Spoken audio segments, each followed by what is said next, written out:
Now, in chemistry types of reaction, a single displacement,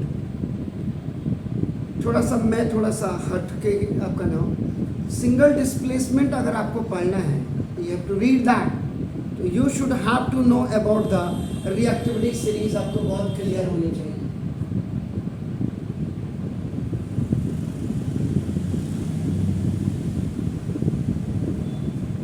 ninth और 10th के बच्चे को एक तो long periodic table and he and she should know, mandatory बना दिया जाना चाहिए गवर्नमेंट को कि 70 elements must be learn by heart. By heart का मतलब उनके एटॉमिक नंबर्स के साथ एंड एटॉमिक मासेस के साथ, ये बिल्कुल क्लियर। सो बाय दैट आप know you will see that the long periodic table, तो लॉन्ग पीरियोडिक टेबल में the number of periods, the number of groups, in which group how many elements are there, in which one period how many elements are there, then the total number of elements are how much in long periodic table. These all should be known by the children's of 9th class and the 10th class. Keep in mind that, ये बिल्कुल clear होना चाहिए। ऐसे ही आपका नाम reactivity series भी आपको याद होने चाहिए। तो रिएक्टिविटी सीरीज कैसे याद करते हैं, देखो, कुत्ते ने कहा मोगली आजकल जिंदगी फटी सी पुरानी सी हो गई, कम्बा। अब इसको कम आपका देखो, कुत्ते ने कहा मोगली आजकल जिंदगी फटी सी, अब देखो फटी सी पुरानी हो गई, ये कितना हो, तो कम्बा, कम्बा, ये आपका कम्बा, आपका गले मिलकर आ जाओ, जैसे गले मिलकर आ जाओ तुम।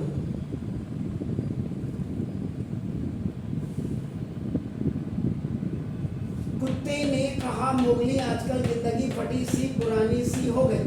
अब इसको कैसे लिखते हैं, देखो ऐसे, कुत्ते ने कहा मोगली आजकल जिंदगी, दैट इज एल, जिंदगी फटी सी पुरानी सी हो गई, PBH हो गई, ये हाइड्रोजन दिस कम्बक हग है, तो कम्बक इसको गले मिलकर इसीलिए कहता हूँ, कई बार हग बोलते हैं बच्चे, ही दांत खोलते हैं, तो that's why hug means HUG, to impress, that is known as well.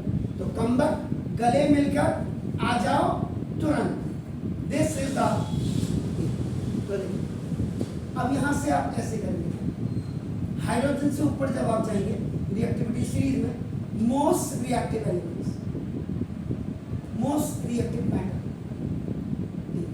और ये जो होगा आपका लीस्ट रिएक्टिव मैटर।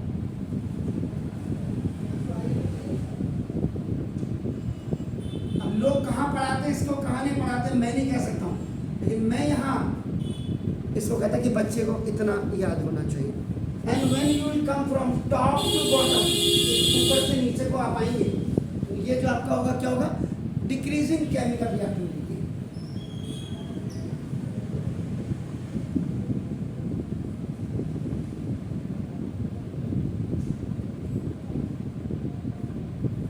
ये नीचे की तरफ तो आ रहा है, एरो देखो आपका, इट्स कमिंग डाउन। तो most metals are more reactive. These metals are more reactive than hydrogen. ऊपर को देखो, तो these metals are more reactive than hydrogen. Hydrogen से ऊपर जितने भी होंगे, ऊपर सबसे ऊपर मोस्ट होंगे, ये आपका जब मेटल्स एंड नॉन मेटल्स आपका पढ़ाया जाएगा तब आपका नाम, एंड बिलो दिस ये आपका नाम लेस रिएक्टिव होते हैं, बस।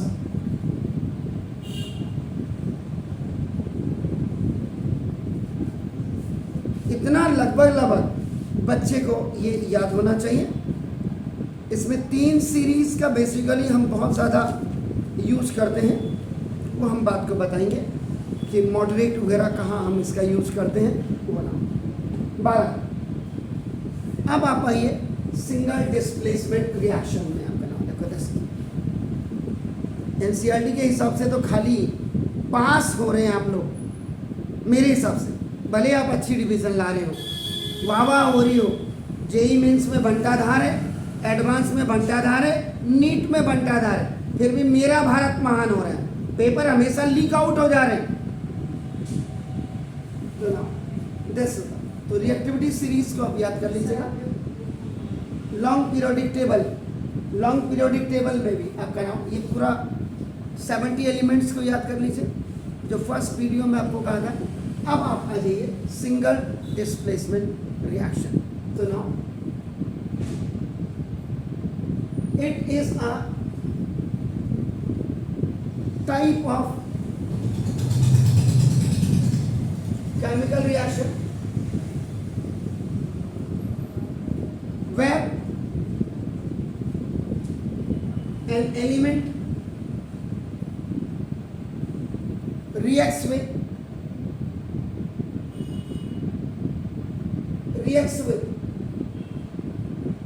a compound,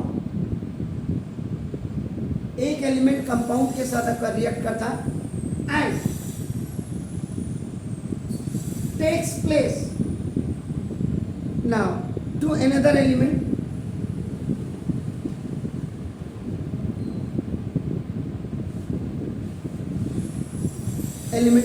in that compound.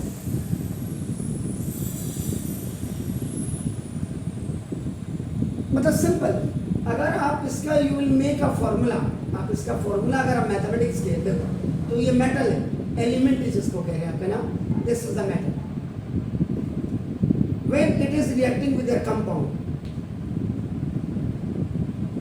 Compound basically आपका मिक्सचर है आपका ना, देखो दिस इज द ये आपका क्या करेगा, ये जो एलिमेंट है इसके मेटल को किक आउट कर देगा, मेटल को किक आउट बाहर निकाल देगा and then again it will आपका नाम इसके मेटल को और इसके जो कंपाउंड में आपका इसका निगेटिव आपका ना जो कंपाउंड होगा उसके साथ मिल करके आपका अगेन ये कंपाउंड बनाएगा एंड जो रिएक्टिविटी सीरीज में इससे नीचे का होगा उसको आप क्या कर देगा, बाहर कर देगा, किक आउट, एक एलिमेंट को बाहर कर देगा,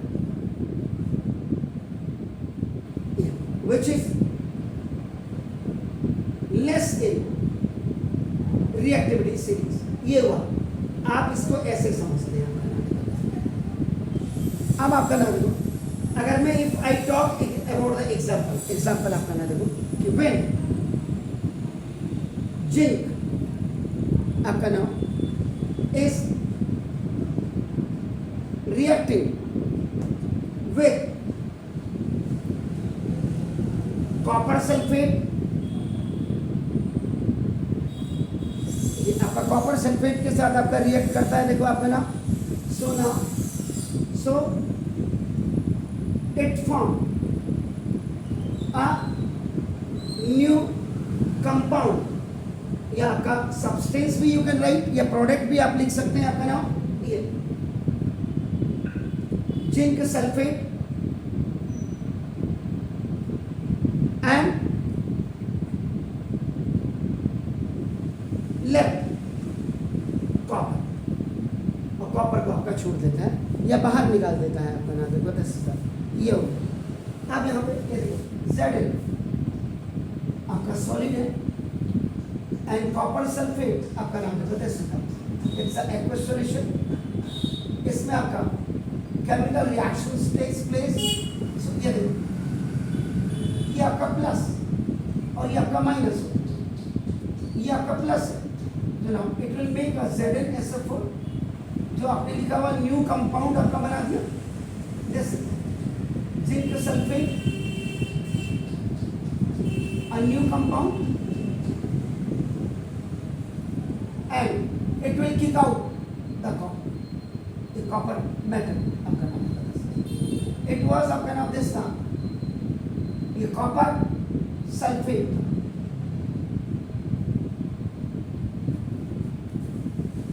Why it happened? The thing is that because now Zn has replaced from copper sulfate because Zn is more reactive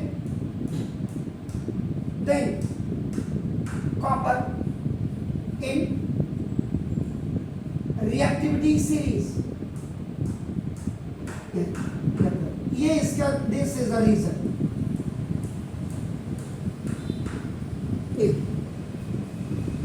Zn copper यहाँ तो रिएक्टिविटी सीरीज में आपका कॉपर Zn से ऊपर है तो Zn क्या करेगा, कॉपर सल्फेट में से कॉपर को किक आउट कर देगा और सल्फेट के साथ अपना जो है शॉर्ट बना देगा या अपना दूसरा आपका मिक्सचर बना देगा या न्यू सब्सटेंस या न्यू कंपाउंड आपका बना देगा. इसके लिए ये जानना आपका नाम बहुत जरूरी है. आपका नाम ना ऐसे एक दूसरा रिएक्शन आपको दे देते हैं ना. दूसरी रिएक्शन में iron when iron react when iron react with again with copper sulfate. again मैंने इसलिए बोला क्योंकि ऊपर भी कॉपर सल्फेट है और नीचे भी आपका कॉपर सल्फेट है. आपका नाम देखो दर्शक. Then iron displace copper from copper sulphate and new product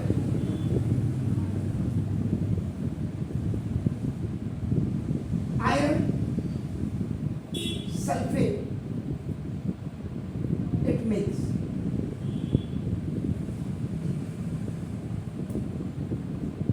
अब इसको आप देखिए आयरन Fe ये देखिए now plus copper sulfate more informative aqueous solution. Now when the chemical reaction is done, so देखो आपका this it's making FeSO4 iron sulfate. This is called the iron sulfate. और वैसे इसको आप ferrous sulfate भी कह सकते हैं. You can say it to the ferrous sulfate and it will आपका now just separate it copper. तो कॉपर को आप जो बिल्कुल and it will be also the aqueous solution. So why? Because iron is more reactive than copper in reactivity series. Rawat की series नहीं है. हर जगह रावत आ रहा है. आपका कहाँ कितने गया?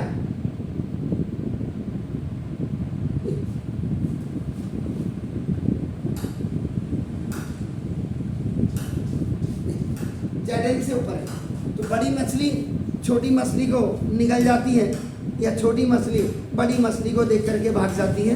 तो इसमें भी आपका इसलिए रिएक्टिविटी सीरीज को मेटल्स एंड नॉन मेटल्स में नहीं पढ़ाना चाहिए. इसको केमिकल रिएक्शन या मेटल्स एंड नॉन मेटल्स को आप पहले पढ़ाते थे भाई. जब तक मेटल्स एंड नॉन मेटल बच्चे को क्लियर नहीं है आप केमिकल रिएक्शंस एंड इक्वेशंस की बात ही नहीं कर सकते. और सबसे बड़ी बात है कि पहले 10th में एक चैप्टर होता था जिनको उन्होंने लास्ट चैप्टर डाला हुआ है था पीरियोडिक क्लासिफिकेशन ऑफ एलिमेंट्स.